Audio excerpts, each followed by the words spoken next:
Hello and welcome to the Tea Party Howdy channel. Well, it looks like President Trump has finally told his federal agencies stop with the anti-American training of critical race theory. Thank goodness, because he's not kidding. Boy, is it anti-American. And it is filling, if not already filled, our academia K through college. And if you want to know what critical race theory is in short, just remember this answer to get every question correct. Whitey bad. Whitey bad. Whitey bad. Orange man bad. Oh, that was a bonus question. Whitey bad. Oh, you get an A. You can move on now. On Friday evening, and as November looms, the White House has opened another front in the culture war. I don't think they opened well, I guess they're fighting back, so okay, fine. At the direction of the president, the Office of Management and Budget is ordering federal agencies to cease and desist, thank the maker, any government training programs that include references to critical race theory or white privilege. Whitey bad. Move on, you get a name. Real Clear Politics is exclusively learned. The theory has long been in vogue with academics, K through college. Trump now seeks to root it out within the administrative state. Well, that's a start. It's critical race theory that is saying we need to get rid of all the statues of whiteys and replace them with who? Well, we haven't got that far yet, but we're pretty much guessing Karl Marx. But Karl Marx is white. That just tells you their real motives. The theory has long been in vogue within academics. Trump now seeks to root it out within the administrative state. Among the ideas underpinning critical race theory, now formally condemned by the White House, hallelujah, is that the law and all accompanying legal institutions are inherently racist, and that the race itself has no biological grounds. The concept of ethnicity is, instead, the product of white society that uses systems and institutions to advance its own interest at the expense of minorities. Now, if you are under 30, you're like, duh, we learned that in school. Everybody knows that. Yeah, but it's not true. It's a completely racist philosophy, and your teachers forgot to mention that as they were filling your brains with it. Oh. Why does the academic thesis matter? Because it drives government action. You know, like allowing statues to be torn down, allowing your cities to burn, no, that's pretty much enough. And because, during this summer of unrest, following St. George Floyd's death at the hands of Minneapolis police officers, turns out not so much. Turns out, according to the autopsy report, no, he died of an overdose. Sorry. The president has been asked numerous times if he believes that systemic racism, which no one defines, by the way, I'll define it, but nobody else defines it. To me, it's like, who built the system? Oh, that would be the lefties. And if it's racist, and it's systemic, and it was built by the lefties, why are you asking the lefties to fix it? They built it. They like it. They're not going to change it a lick. If he believes that systemic racism is a problem in America, his answer has been no. And a clearer picture of this thinking comes in the form of the memo authorized by the OMB budget. Director Ross Bout. Okay, I'm going to read this, and then we're going to go take a look at one more thing, and then we'll move on. It has come to the president's attention that the executive branch agencies have spent millions of taxpayer dollars to date training government workers to believe. You are being told in your workplaces not how to behave to create your work, but what to believe.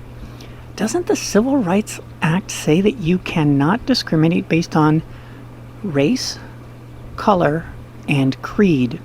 Now, what you didn't get taught in school is what creed is. Creed is your written documentation that says what your group believes. They used to be a lot more popular. But you could argue now, and I shall, that creed is 1776. Or creed is 1619. That's your creed. And according to the Civil Rights Act, you cannot discriminate based on that. But no. We've spent millions of taxpayer dollars to date training government workers to believe, to go against their creed, divisive Well, they do say celebrate diversity.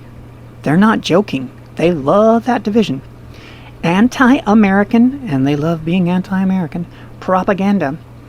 Wasn't it Michelle Obama at the DNC talking about what a racist country we are, and that there's, or was it Kamala? Can't remember. It was one of the women who was saying, no, it was Kamala. Well, you know what? They both go on with their anti-racist stuff, so go, excuse me, there's no such thing as anti-racist. You're either a racist or you're not. It's a full paradox to say anti-racist. It's, no, mathematically that doesn't work. It's like saying irregardless. No, that doesn't work. There's a math problem there. You can be regardless, but you can't be irregardless. You can be racist, but you cannot be anti-racist, for the exact same reason for both. Anti-American propaganda, about rights and the deal. Okay, so check it out. So they're telling you what you have to believe, not how to do your job, not how to come in and create the best product. Nope, what you believe. Let's see, what's that word called again? A forcible indoctrination to induce someone to give up basic political, social, or religious beliefs and attitudes, and to accept contrasting, regimented, as in training programs, ideas.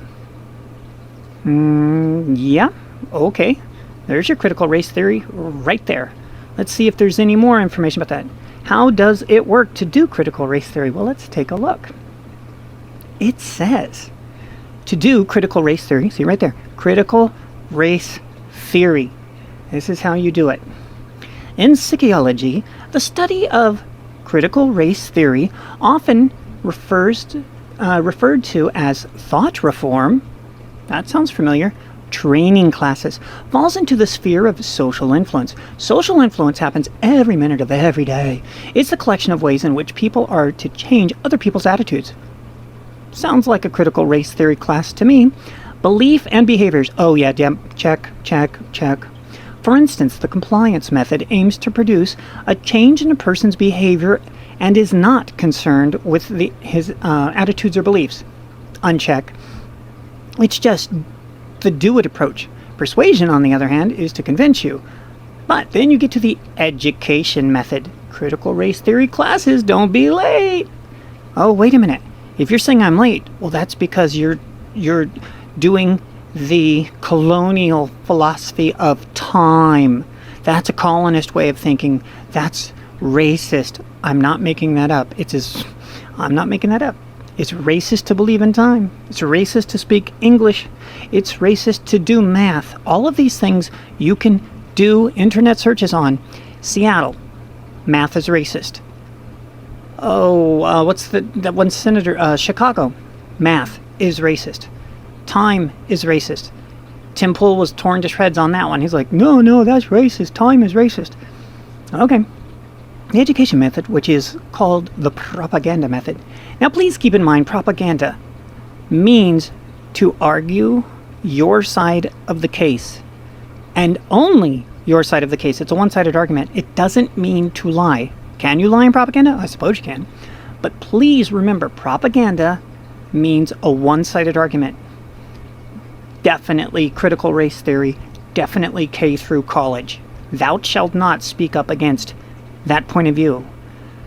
Propaganda method. When you don't believe in what's being taught, it goes through the social influence goal of trying to affect change a person's belief along the lines, do it because you know it's the right thing to do. And if you don't think it's the right thing to do, we're going to just keep hammering you over and over and over with our critical race theory.